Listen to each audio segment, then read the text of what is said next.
Welcome to Strung Out, the podcast that looks at life through the lens of an artist. Your host is the artist, writer, and musician, Martin Lawrence McCormack. Now, here's Marty. Hey, everybody. Welcome to Strung Out. And first of all, I want to make sure I got your last name right. It's TASHJIAN? TASHJIAN, yeah. TASHJIAN. Yeah. What is that? It's Armenian. Armenian? Yeah. Okay. That's really, it sounds like a musician's last name. Hey, all right, I'll take it. It's caused me a lot of difficulties in life. For instance, second grade classroom opening day, but you know, it's a unique one. So I think when people see it, they remember it maybe. Yeah, and so like TASHJIAN. Yeah, it's like, you know, it's Americanized. Like they took some letters out of it. Right. I think it's like originally it was pronounced like TASHJIAN or something like Yeah. that. But TASHJIAN is. TASHJIAN. And usually, if you see that like consonant IAN lettering at the end of a name, it usually means Armenian. So like Matt Vasgersian, he's a commentator, like a MLB announcer, Right. Or like they all seem to be in baseball. But like Tim Kirkjian is also an ESPN baseball guy, and those you see like JIAN or NIAN, usually that's an Armenian last name. So it usually gives you. And you know, the Armenians musical nation.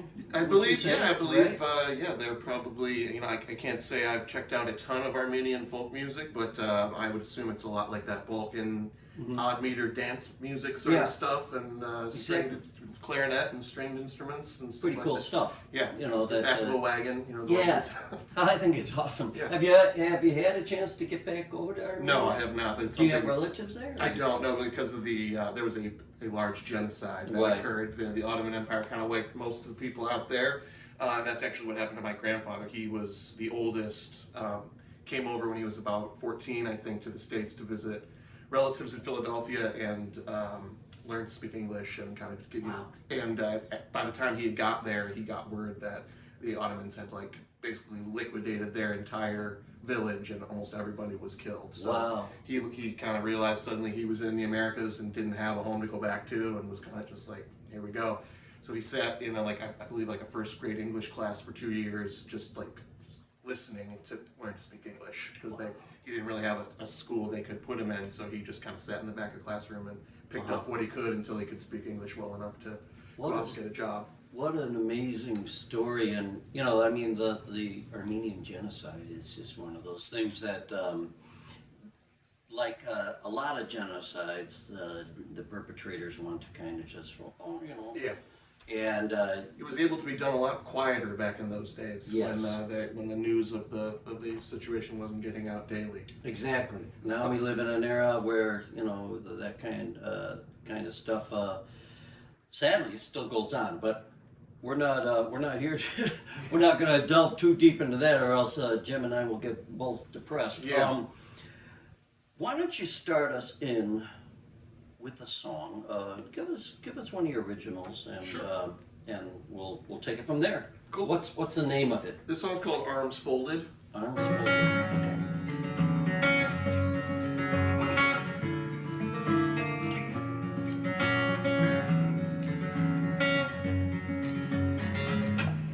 Crooked snakes, why aren't you freezing? There's no sunlight in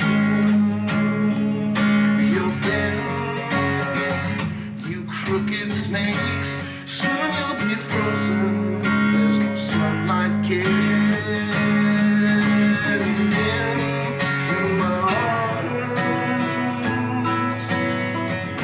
my arms are folded, no charms, no hearts to hold yet.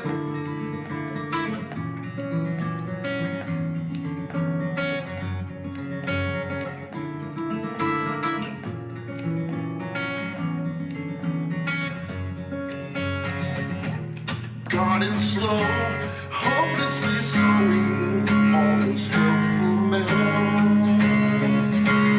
rays. Celebrate small successes, they're a helpful way to mend with my arms are broken, no charms.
they'll try to pull away.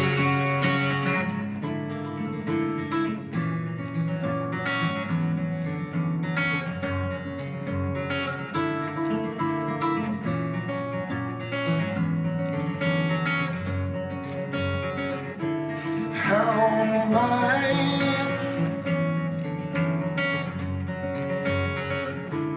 I'm supposed to know this.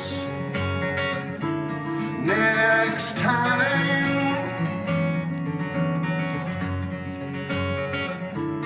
they'll find a poet.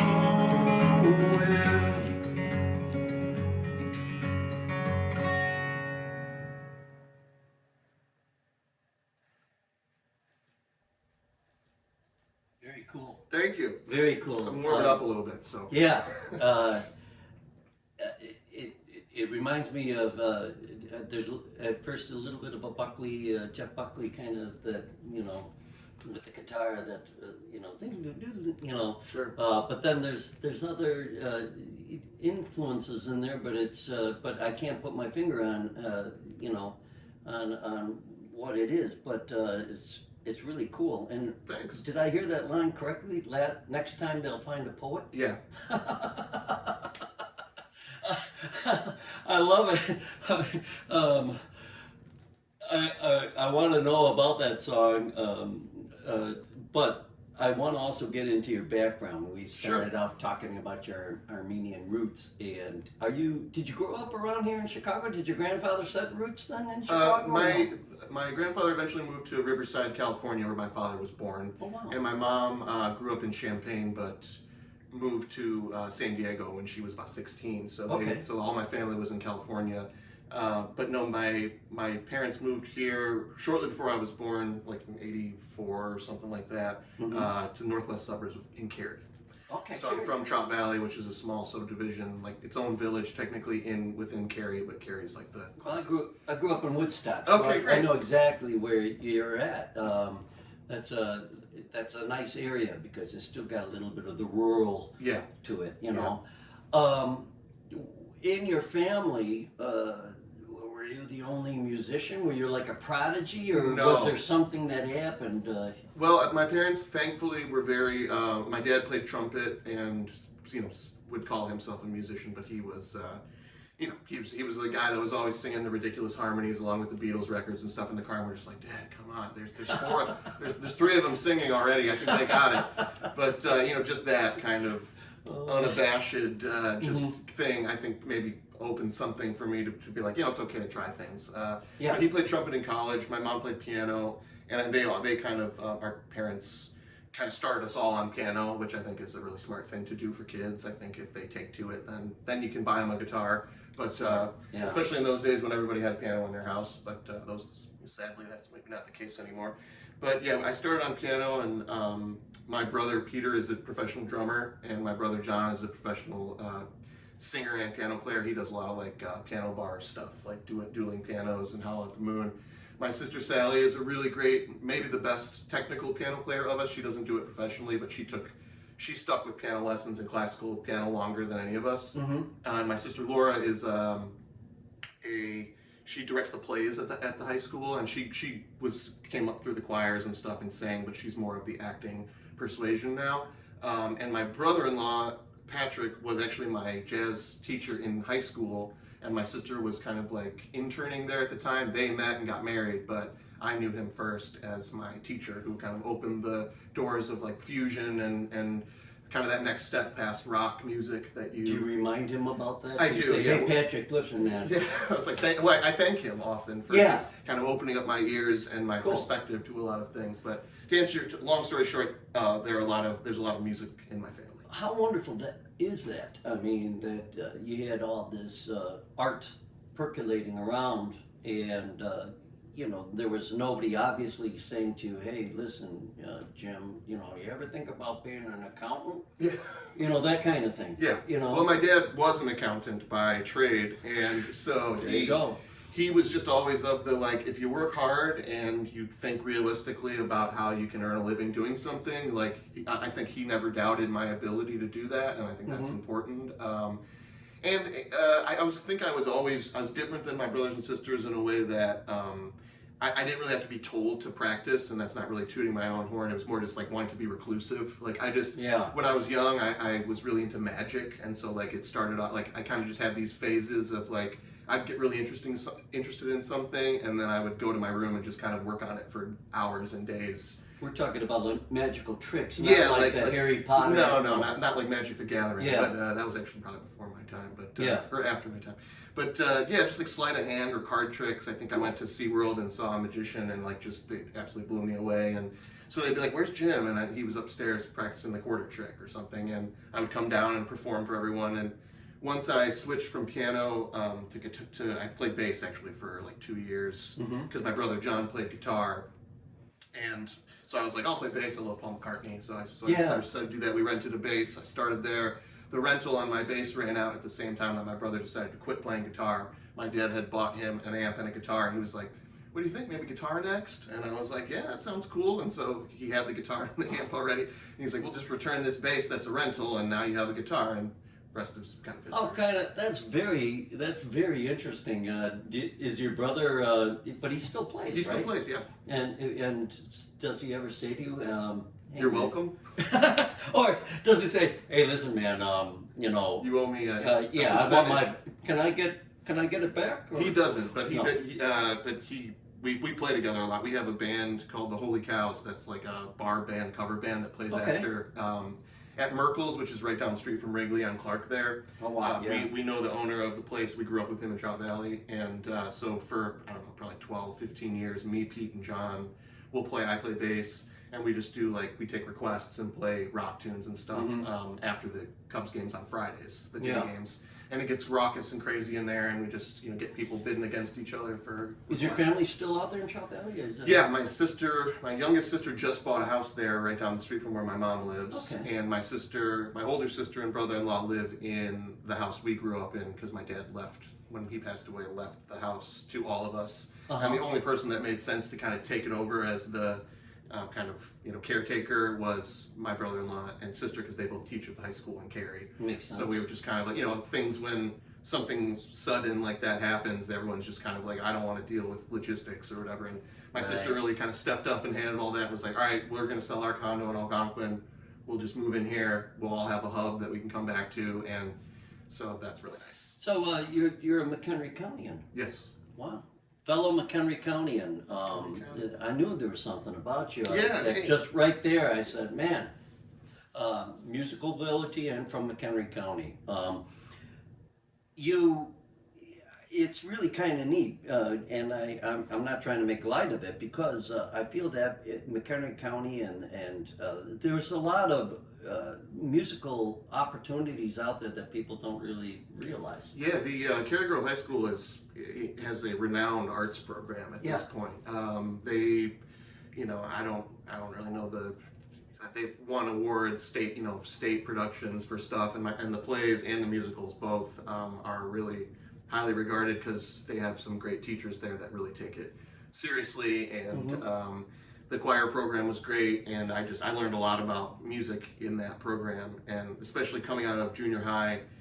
I remember in 8th grade I walked over to the high school kind of like in May of my 8th grade year when I knew the summer was coming and next year I was going to be in high school, and I met with Patrick, and he just we had a conversation about improvisation and just the idea of like so many musics have used the jazz format of improvising over forms and stuff, and just the idea of communication through listening and how you don't really have to put a label on it, because I was just kind of looking for something, the next step of listening to a lot of fusion and already digesting all that stuff, and and he kind of opened up the doors of this is all based on the blues, and you can play a strict form where you're improvising over it, or you can just create your own forms and do free improvisation.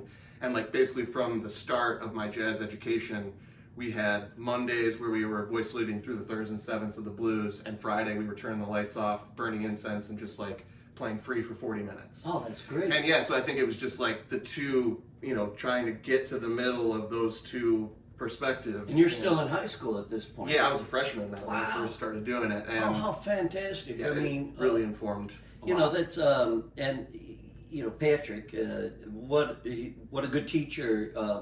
The most American of all art forms, I think, is jazz. Mhm. And improvisation is something he's correct that every other genre imbibed of Yeah. it, I mean, even Irish music, probably Armenian, they're probably out there going, okay, well, I'm gonna do this riff, and Absolutely. they take off. And but up to that point, you did as you were told or as tradition dictated.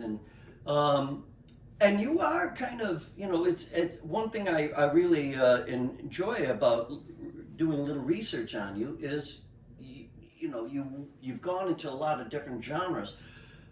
Where did you go to college? Did you go to college, or were you like, tell us about that phase? And did you, at this point, it sounds to me like by freshman year of high school, you're like, I think I'm going to be a musician. Yeah, I was pretty certain at that point. I had a really good band with my brother and two friends in high school that kind of started as playing at someone's birthday party sort of thing, and it really clicked, and we kind of all just kind of seemingly took it very seriously right from the beginning of like, and we developed a big following among our friends in like neighborhood and like Crystal Lake high schoolers and stuff like that, where we could play parties or like 4th of July festivals and stuff where we would play in the bandstand, and we really felt good about it. And there was like an inkling of maybe we should forego college for a little bit and see if we could, because that was a big part of the jam band scene was really thriving at that time, and we were really into that stuff. I would say we were compositionally adventurous even for that genre, and so that was, and the keyboard player was just kind of a person that I latched onto really quickly. Is like we could sit down and be like, I have this part of a song and you have that part of a song, and by the end of it we had written like a really cool song that just combined our two ideas together. And so I was looking for my John Lennon basically, and so we would write a lot of cool music and thought about maybe seeing if we could tour around and do some of that stuff, and just for a number of circumstances just seemed like maybe it wasn't the best idea. His parents were not very open to that idea. So I knew college was going to be the thing, so I went to the Chicago College of Performing Arts at Roosevelt University. My mom didn't teach. She was an administrator at Roosevelt for many years, and because of that, their association with the Chicago College of Performing Arts, I got tuition remission. So Great. I did not have to pay. I sent my auditions to like Berkeley and stuff, and it was more the idea of being one of 750 guitar players there, plus the amount of money I would have had to pay. And it was just kind of like John McLean. I don't know if you're familiar with him. He's a guitar player here in town. I had seen him play because he taught at North Central College, and we would go up with the jazz combo to see like him and Jack Mouse and Larry Kohut and Janice Borla perform like faculty concert every year. And I was just like, man, I mean, I could study with this guy. He teaches at Chicago College of Performing Arts. I could go to college for free and study with John McLean, and it was just kind of a no-brainer for me. Yeah. And so we did that, met a lot of really cool people there. And But one of the things I like to do on this podcast is promote the fact that we have it here in Chicago. oh yeah, And the fact that Roosevelt, I don't know, how long has that, School of Performing Arts been around?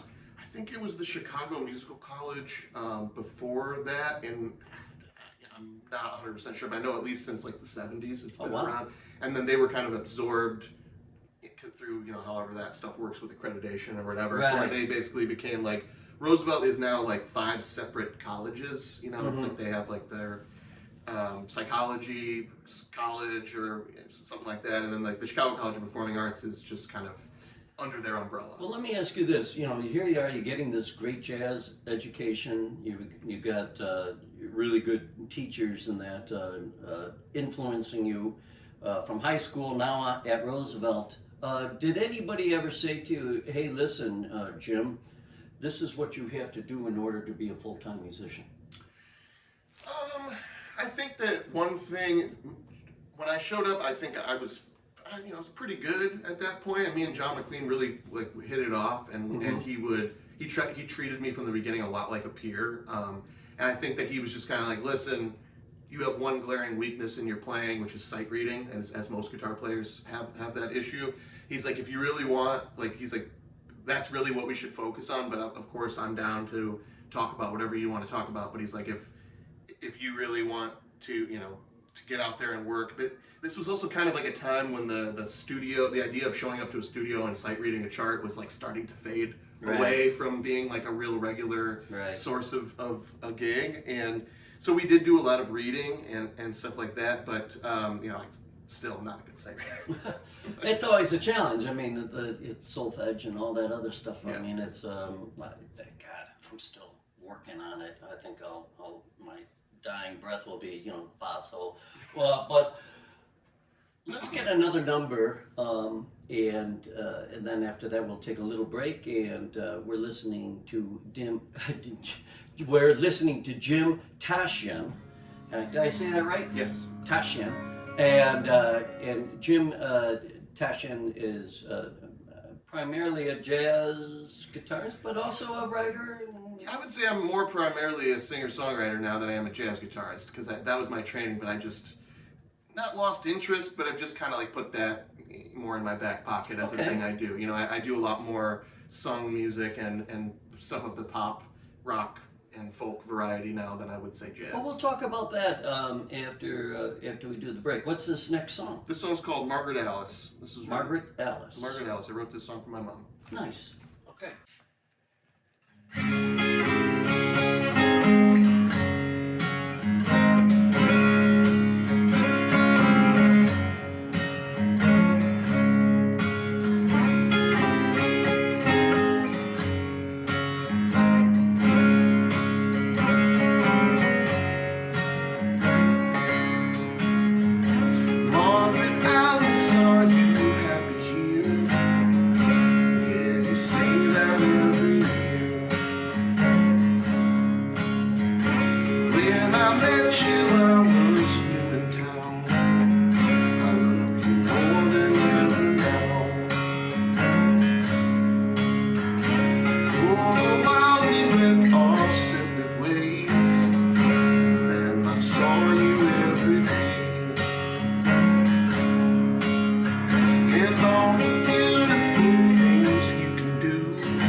cool song. Very cool song. Thank you.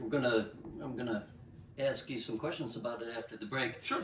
Hey guys, you're on Strung Out, and we'll be back with Jim just after this brief break. Hey, want to show your support of Martin's artist endeavors?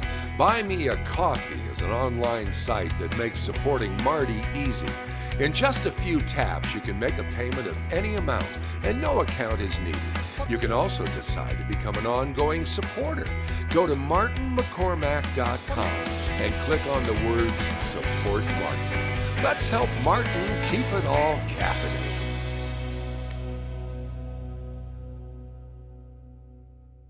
Hey, we're back, and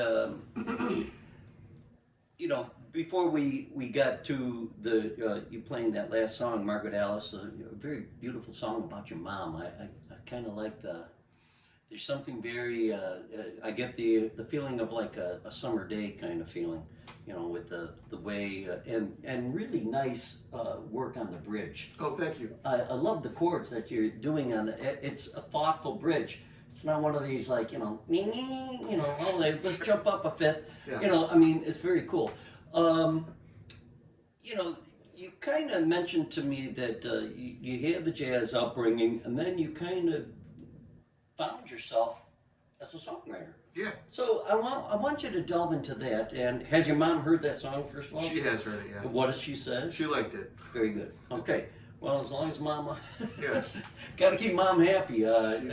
She's very touched. Yeah, I think that's really cool. And the second podcast, we're going to get a little more into how you get influenced and what makes you write. But I want the listener to kind of follow the trajectory of your career thus far. So here you are, you're coming out of Roosevelt. You've had all this jazz training, and all of a sudden... Well, it kind of started happening toward the end of my time at Roosevelt. I all through high school and all through my younger days, I was singing and playing rock music in a band and writing songs and singing. And once I kind of focused on jazz guitar for basically like 2 or 3 years in college, I really wasn't doing any singing at all. And so I was really focused on that and just technique and like getting good at playing jazz. But then I bought an acoustic, I kind of had a nice parlor size acoustic guitar that I love to kind of throw into some weird alternate tunings and just kind of write songs in that. I was really inspired by this guitar player, Ben Monder, who has kind of like a cello-based tuning that's a lot of his music is composed, which I think is also kind of derived from a Robert Fripp tuning. But it's not a unique thing. Lots of guitar players have messed around with tuning, but kind of like a fifth space tuning from C that was like kind of opening up these really wide voicings and like open strum things that were really inspiring to me. So I was doing a lot of that and had kind of thought it all as instrumental music, but that I had met Leslie Buchman there at school around that time. And she had done so much great wordless singing, and Ben Monder also has this great vocalist, Theo Bleckman, who sings all wordless singing, just singing the melodies, and I was very enthused by the sound of like voice with guitar unison melodies, not necessarily singing lyrics, just kind of like the sound of the human voice. Kind of cool. It's very cool. And so Leslie had this amazing voice, amazing facility, the desire to learn people's music. She was fully willing to give her time to do it. So for my junior composition project, I decided to just do all my original music that I'd been writing and having her sing some of the melodies. And that's kind of where it started, and we formed a band eventually called Treehouse. And slowly, as she was singing, I started to be like, okay, I can sing more, and I would start to sing. It kind of felt, once I was writing lyrics, it felt strange to not sing your own lyrics, basically. Like, I got to a point of just like, if this is really something that I'm trying to say, I should say it more myself. So then we started harmonizing a lot, and I started singing lead, and she started singing lead. And that's kind of where it started, and that was an acoustic project. And then that band kind of morphed because of, there was another band that formed called Treehouse, and then there was a time where we both had a double booking at the Double Door, where the person thought they were booking me, and then they got confused, and then there was an overlap, and then we had to cancel the gig because they didn't know which band was supposed to be on the bill. So I finally reached out to them, and I was like, do you think we could work something out here? You know, we've been around longer. They didn't want to do it. So I changed, I ended up moving. I was also experimenting with those tunings on electric guitar at that point.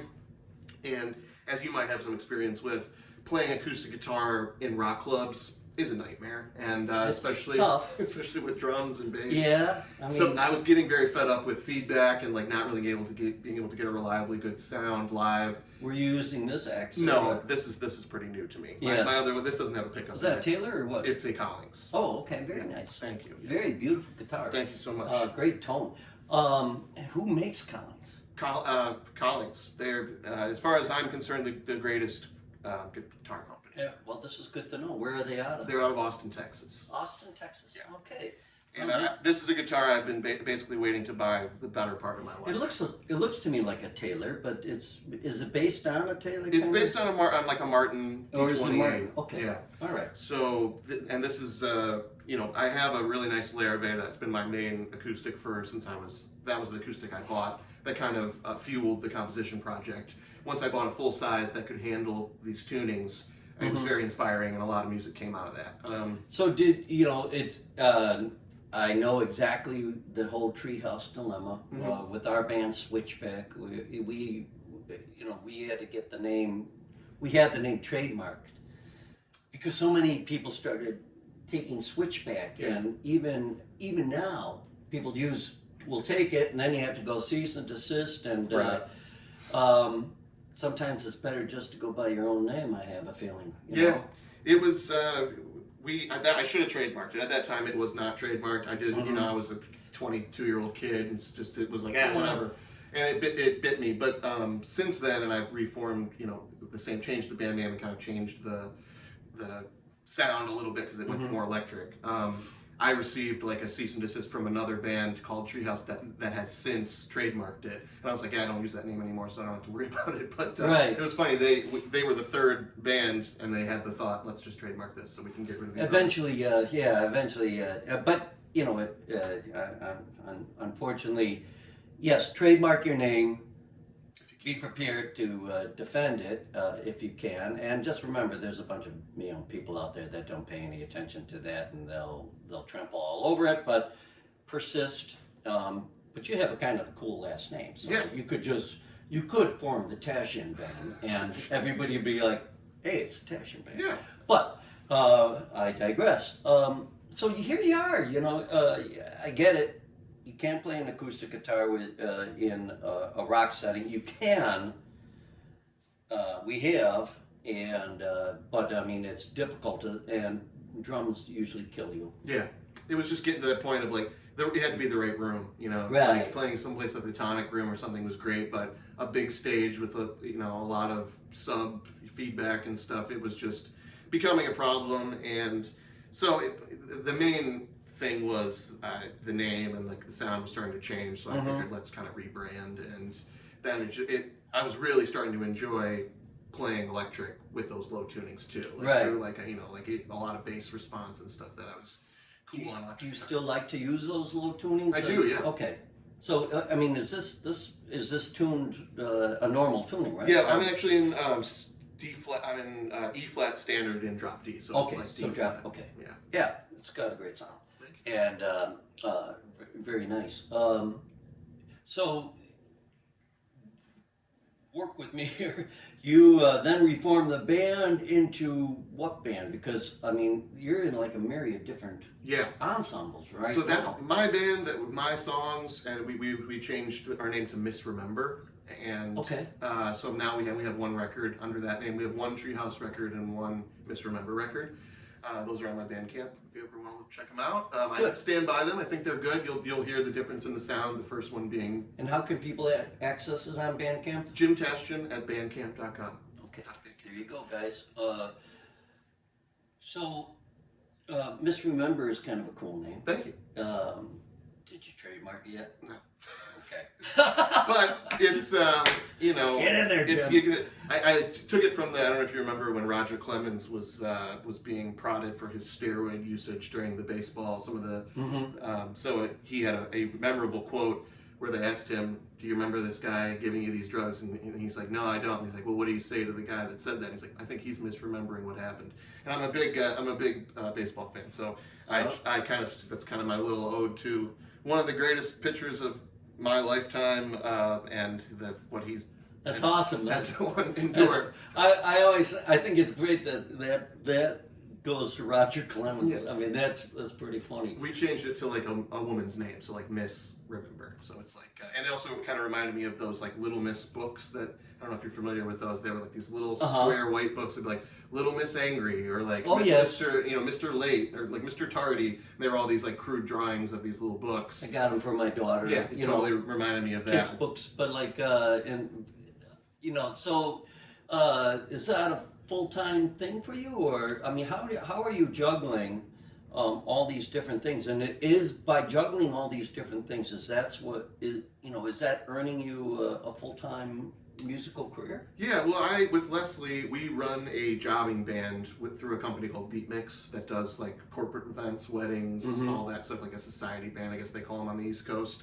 And that's the way you make actual money playing music these days, in my experience, because I've done a lot of touring with District 97 and stuff, and we're a profitable band, and that's very impressive because of the niche kind of music style and everything. But our band leader and drummer Jonathan Chang is like kind of good at all the things most artists are not good at, like bothering people at email, like following up on emails when you don't get a response, like not being afraid to send that fourth follow-up email. He's a business person. He's a good business person, and most of us artists are not. Why is that, do you think? I don't know. For me personally, it's just like it feels, I have so many friends that are so talented, and it just feels weird to like have to promote yourself, and it seems so simple, but some of us just don't have that. Maybe it's confidence. I don't know what it is, but it's like. Yeah, I mean, I don't have a ready answer myself. I think part of it is just we're as artists, we're taught, be creative, be creative, be creative, but nobody ever really turns around and says to you, if you're going to go out into this field, you've got to know, a thing about taxes, you got to know a thing about how to run a business, you got to know a thing about, expenses, and you're learning. So Roosevelt prepared you to be a great musician, and then you go out and you have to go to the school of hard knocks to kind of learn how to become a gigging musician. Right. So you have the corporate band, the society band that that sounds like it's doing a good job for you. Yeah. And that's feeding your passion. Right. And congratulations on using music to feed your passion rather than not to say it's wrong. I mean, there are people that will work gigs to feed their passion, but to be able to do it with music and be able to do it full time, you're kind of getting away with something. Yeah, I agree. And actually, when I was in college, do you know Fred Simon, piano player? He's a great composer, and he was a teacher at Roosevelt. And he asked me to play at the Green Mill Composers Collective on his original music when I was in college. And that was a big nod of approval from somebody who was a faculty member. He was like, "I really like your playing. I'd love for you to play on this with me." And I was playing with a bunch of other great musicians, and one of them was this trumpet player who used to live here named Matt Holman. And we were rehearsing, and just kind of offhand, he was probably 5-6 years older than me at that point, so had been out of college, kind of grinding out the gigging musician life. And I'm still this young, wide-eyed, kid who's hasn't had to face that yet. Was working catering for Berghoff was the way that I made a living. And he was telling me just offhand on a break, he was like, I've realized that I can make a living playing music, and that's cool. But what I've also realized is a lot of it doesn't bring me a lot of joy. And it's so I'm thinking of maybe, because at that point I would see musicians that I'd known been playing in the city for a long time that were kind of not around as much anymore, and maybe they got a job teaching or working real estate or something like that. And I was like, oh man, why would that person stop doing music? and the longer you do it, you realize like it's not for some people. Like doing these like background gigs and like restaurant gigs where it's not necessarily 100% creative and maybe not fulfilling for most people. It's just not for some people. Well, I like what Matt said. He said the most crucial word. It wasn't bringing him joy. And I agree. I think, you know, you could be a gigging musician and it could feel like scut work. Yeah, exactly. You might actually be happier, you know, selling real estate. Right. And then walk to your passion. I think that it's, you know, being able to do what you love and getting joy out of it, even when it is maybe not your first choice of what you would do as an independent musician. Right. I still say you're getting away with something. I agree, and that's kind of what I realized doing this is I really enjoy it. Like, I think it's fun. It's never not fun, especially if you're in a band with people that are all very good and you're like, it really doesn't matter what kind of music you're playing. If everyone's killing, it's fun. Like if you're playing Rihanna songs at a wedding on a Saturday and everyone is just destroying, it's a lot of fun to be in a band where everyone is really good at playing their instruments and really good at playing music together. And I think that working 1 or 2 days a week and earning what a lot of people work an entire week to make, thus freeing up my weekdays to go to a rehearsal in the morning, do a podcast with you, or go to a movie at 11 a.m., which is one of my favorite things to do when no one else is in the theater. Like that's what I love about it. What do you like to see? Have you seen Spinal Tap 2 yet? Or? No, not yet, but I plan to see it. I like all kinds of things. I'm going to see the new Paul Thomas Anderson movie on Thursday, so I'm excited about that. But you know, just like the freedom of that, and like it's playing music, so it's a lot of fun. And if it's done on a high level, it's always fun to play music. Is there a part of you that gets anxious about all that free time? No, not really. I enjoy my free time. I like to golf. I like to. I haven't golfed much this year because I've been working on an album in all my free time. So the last couple years, I was going through a bit of a struggle of finding motivation to work on my own music. Like it was kind of like a writer's block, but also kind of self-imposed because it was back to your thing about Misremember. Like that band has a whole ton of material that I've written for them that I'm really proud of and like really feel the music is unique and cool and has something to offer. But I just got so jaded about booking gigs and like trying to get, all my friends are musicians. So like it's really hard to get 25 of my friends who are not working on a Wednesday night to come out to a band, see a band show. And so I just got to that point of like kind of not wanting to pursue booking gigs and playing my own live original music. You know? It's the hardest part of doing independent music, wearing that business hat, and you're right. When you have, you know, when you're circulating with musicians. In fact, I always joke that, you know, the only time you get to catch up with a musician is when you're maybe at a festival. Yeah. You know, because everybody's on the road or doing something. It's really hard to pull together musicians, but it's tough. It's tough. The club scene's unforgiving in that sense. Have you? I mean, how have you cured that then?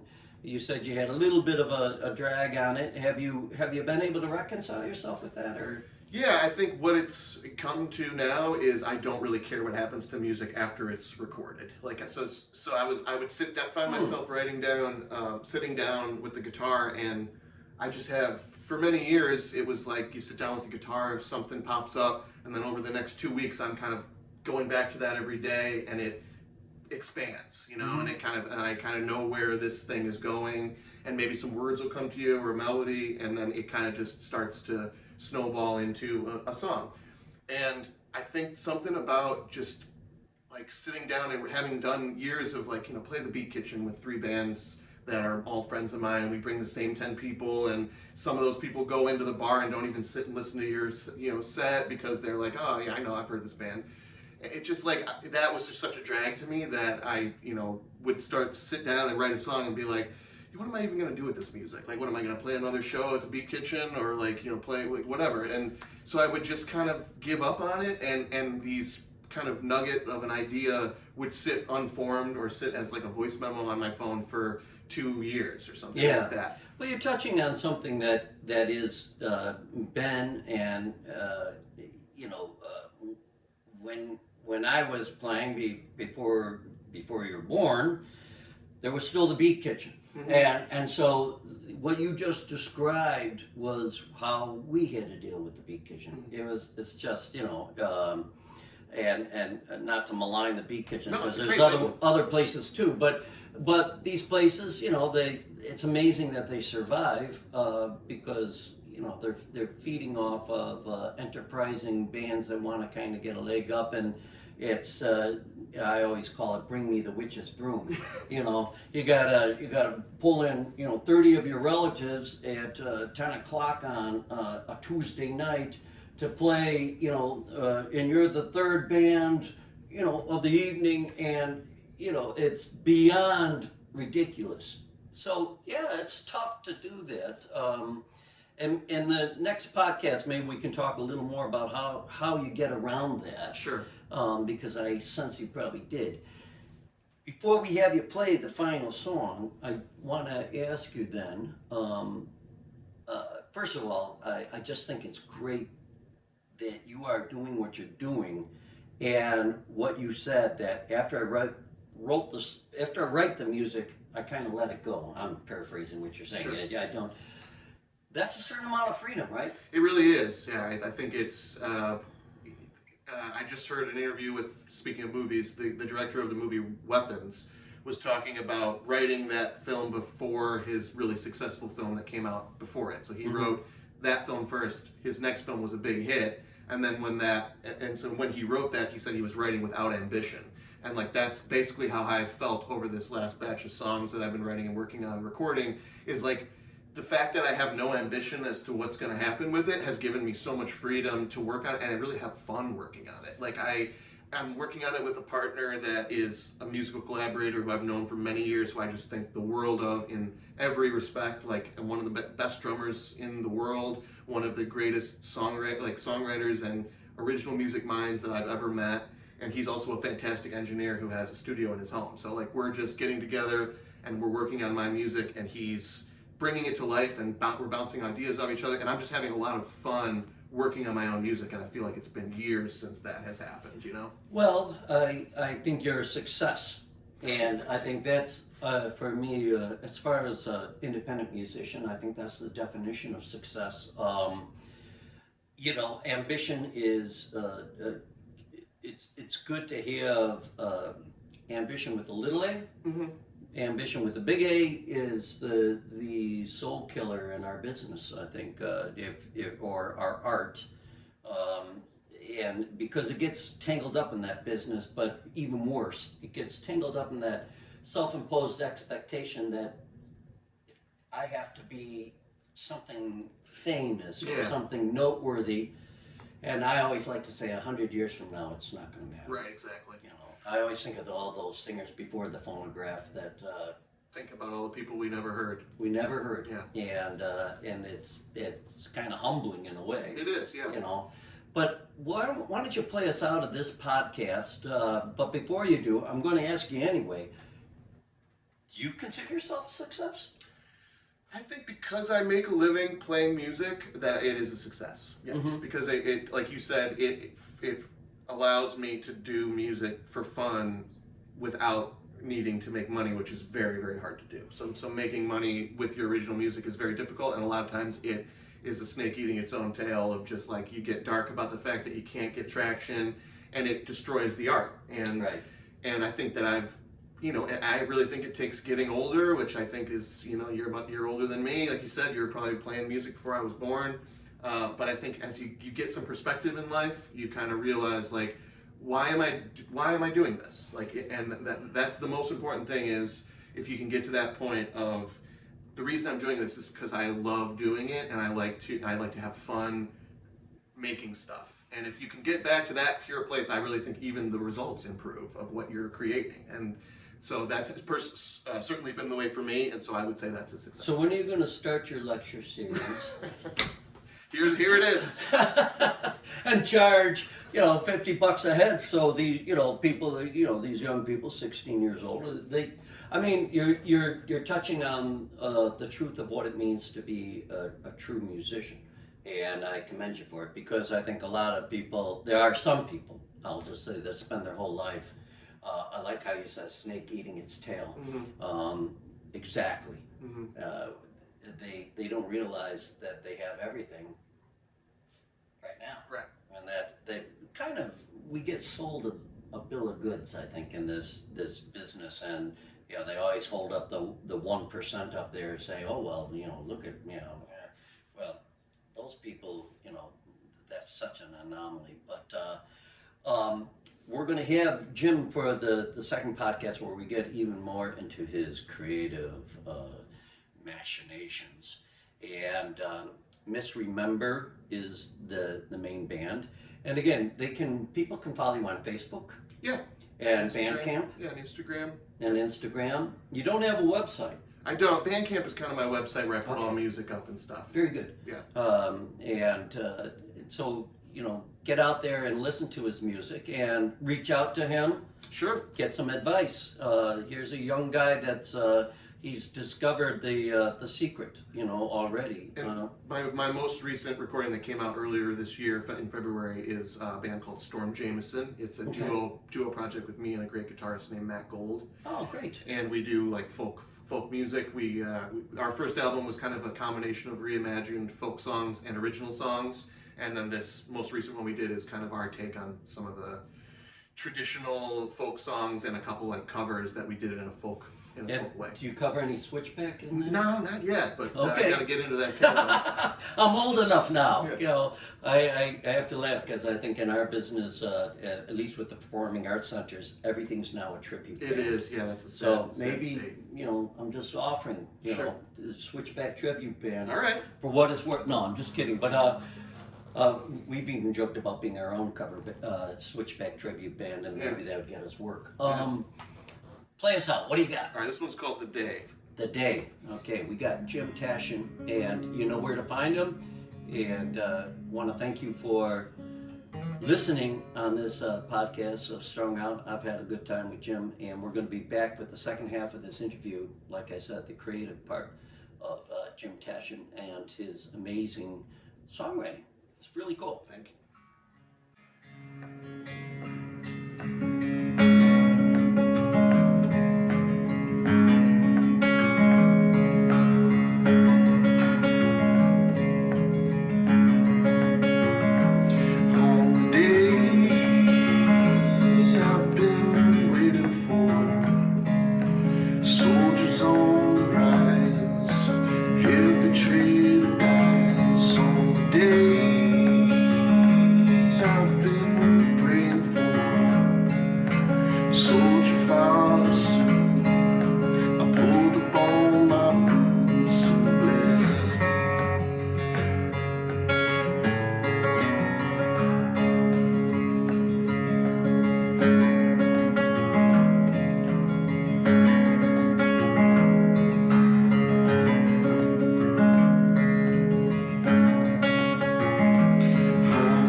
Thank you for listening. For more information about this show or a transcript, visit martinmccormack.com. While there, sign up for our newsletter. See you next time on Strung Out.